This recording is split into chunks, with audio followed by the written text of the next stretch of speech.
Hello guys, welcome back to another episode of African Home Mom. This is the African Home Mom here.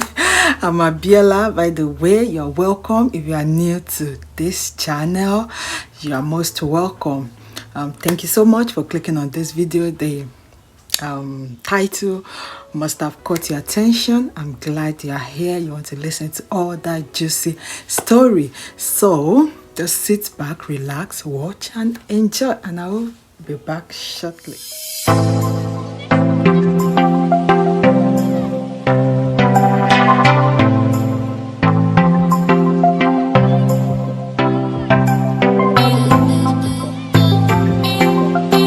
This is my first story ever on this channel, and I'll be bringing to you guys a lot of juicy story. In this few years of my life, I'll be bringing you a lot of stories, a juicy one about me, and I hope you will subscribe, you will join this family. Yes, okay, let's dive right into today's story. Okay, before we dive into the stories, let me do a little bit of introduction on myself presently. So I'm a mom of 3 boys, and I'm based in the USA with my husband Gideon, and we just live our lives as an immigrant in the USA for now. And that's it about me for now. I'm a stay-at-home mom, if you want to know about that, and I just take care of my kids. They're still young, and if you know what US is like, you will understand.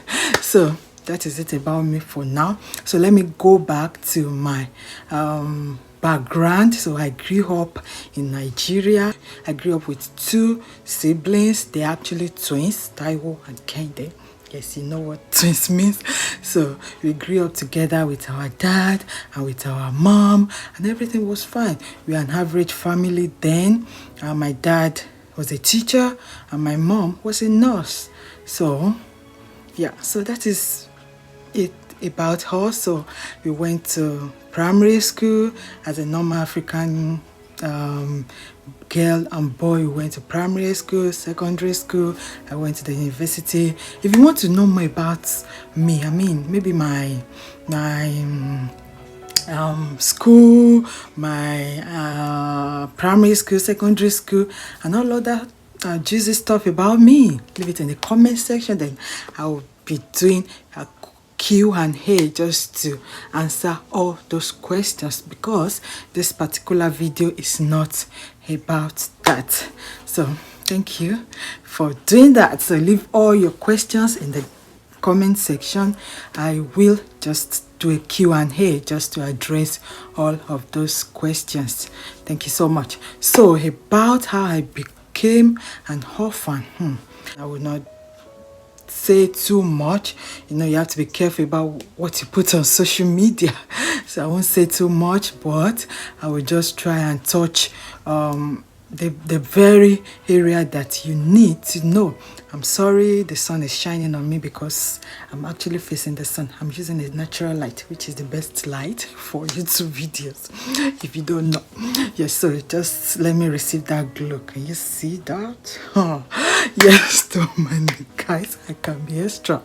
Yes, so it happened a long time ago. Oh, this sun, it won't allow me to do this video.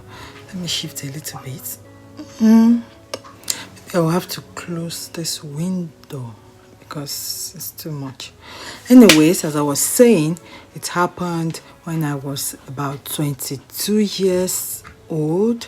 Yes, so I was 22 years old. I was in the university then, and I was just called that mom was sick. And you know, I was thinking it was part of this normal sickness that let's say someone who is close to 50 that always have, I mean people that are getting old.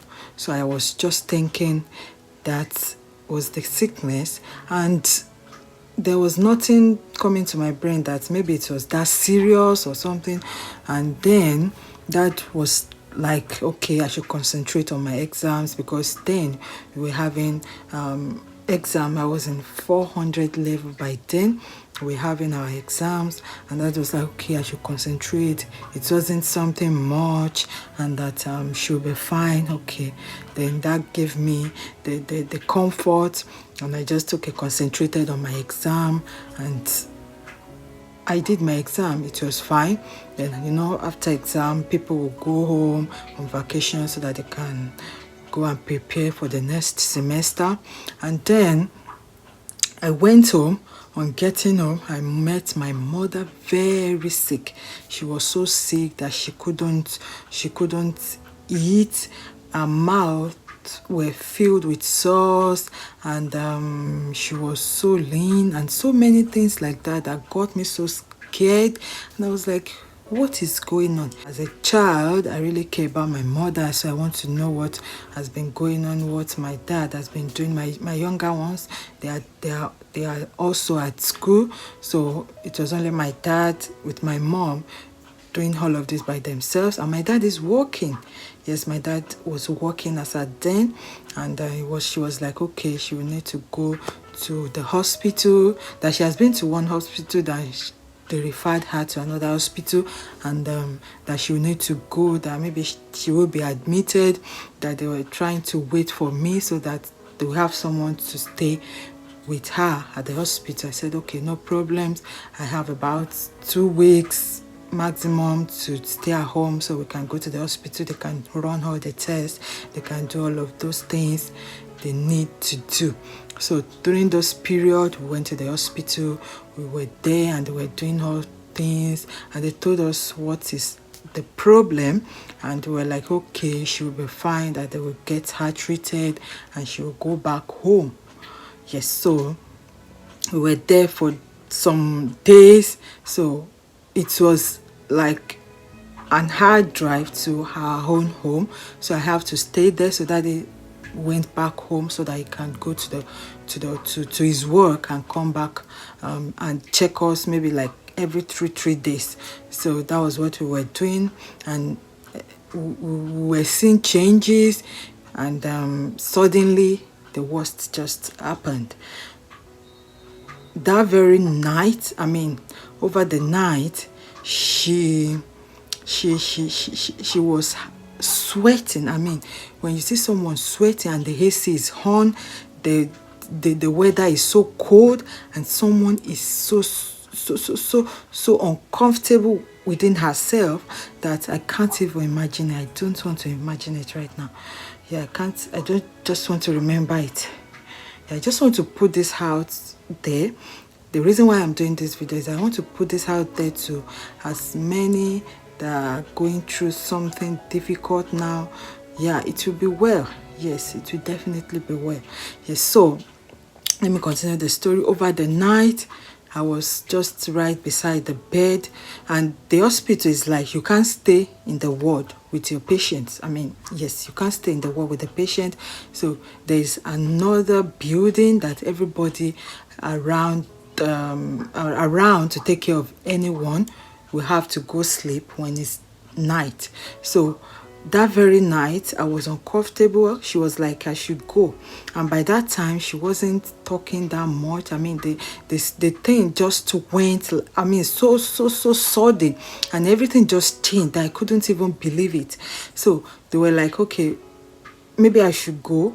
The nurses, maybe I should go. And I'm like, can I leave her? Because I'm so sorry, my boys are making noises, so you may hear a little bit of their voices here. So I was like, I can't leave her. That the situation now, I can't just leave her. I was there with him. We were reading the Bible. I will read the Bible. We'll do all this positive confession. Then we'll pray. But the way she was feeling, I knew that something is going wrong at that point. And you know, the most painful part was that there was a doctor that was passing by. You know what, it's doctor, when it's not your patient, you don't just want to attend to the patient. I was like, just waving to this doctor that, please, my mom is in pain presently. She doesn't know how she's feeling. That can he now, that can he just come and attend to her. It was like, no, I'm not on duty right now. I don't know what the language the doctor uses now. So the doctor just left.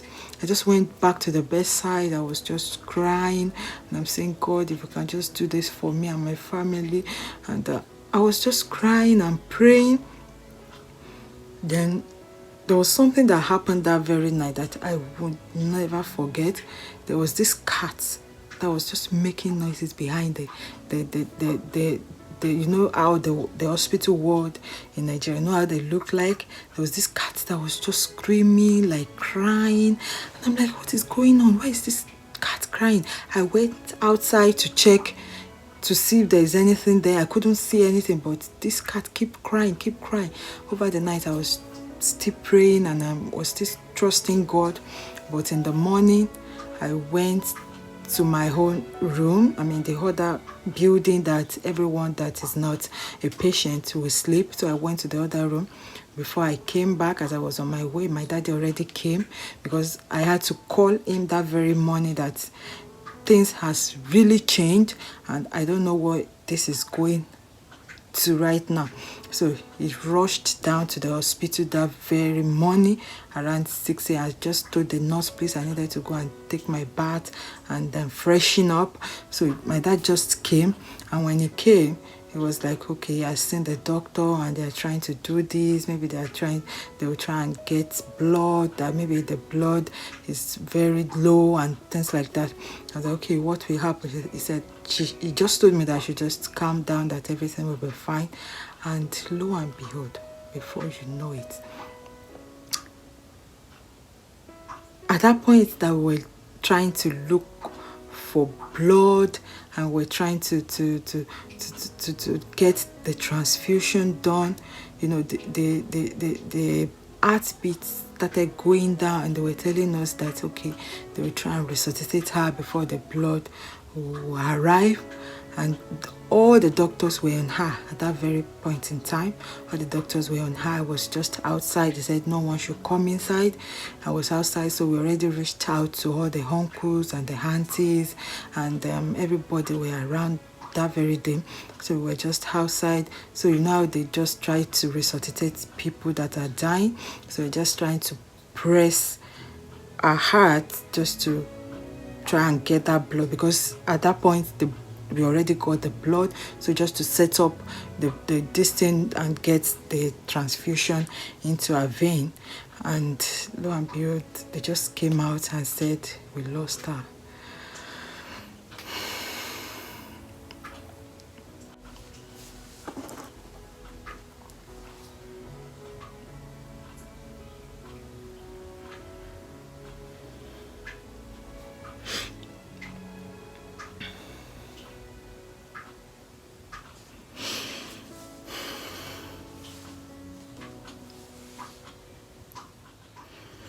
Yes, so guys, I'm sorry about that. It's a memory that always makes me emotional.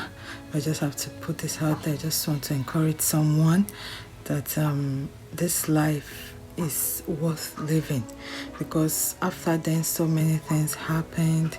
And at the hospital itself, I was just asking a lot of questions that no one could even answer. Yeah, because I believe in God. Okay, let me not go into that. So I was asking the doctor that why does this happen to people? I was just crying that, oh, it's finished, my life is finished. And my daddy was just calming me down, that he was telling me that, yeah, but he's there with me. So my dad was just calming me down, that he's there with me and everything will be fine, that I should not you understand, as a father. So yeah, that is it about my moms, how I lost my mom. About my dad, I think I will do another video, because right now I'm totally down, and maybe I will do a part 2 of this. So just watch out for that if you're interested. And okay, this video is already long and I don't want it to be too long. Yes, thank you so much for watching, and if you really do enjoy the video, give it a like, share with someone, and let someone know that there is always light at the end of the tunnel, so that even if you lose a loved one, you will always be comforted later in life. I mean, things will be fine. Yes, things will be fine. Yeah. Okay, guys, let me just put the smiley face on just to brighten my mood a little bit. Thank you so much once again for watching, and this is Abiola. This is your African home mom telling you to keep safe, be happy, and I will see you in my next video. Bye.